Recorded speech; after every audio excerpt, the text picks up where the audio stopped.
The alteration on this gown was to lift the bust line. The bust was setting too low on the bride. It did not fit her properly. Although it fit through here, it did not fit through here. It was setting entirely too low. This also here in the shoulder was rippling and waving, and of course this naturally was setting just unnaturally too low. The back also was waving and was not laying flush against her skin. In order to correct this fit, we had to lift the bust line, and the way to do it in this gown is here in the shoulders. I have already lifted the bust line doing the alteration, and now I am working on the lace of it. The alteration was done here in the seam of the shoulder.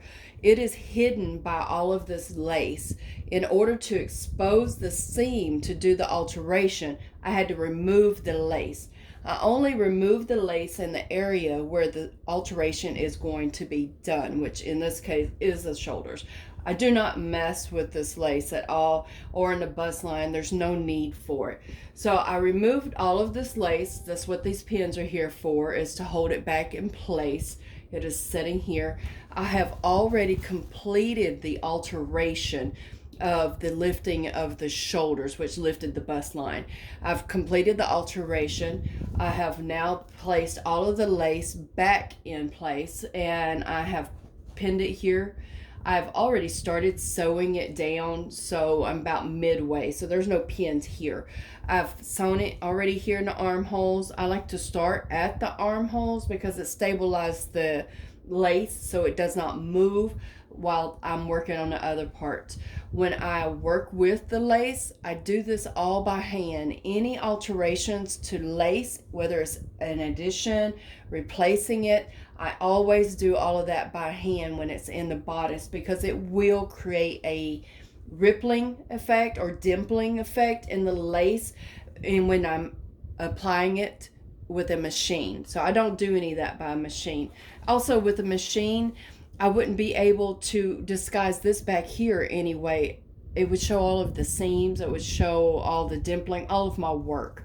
And of course it just takes too much work to separate all of this, which would turn into a bigger alteration, to get to only the netting that has the lace attached to it, then sew all the lace on it, and then put the lace of the netted lace back into place, and then sew it to that. It's just ridiculous. So I just do all this by hand, and I've already did half of it.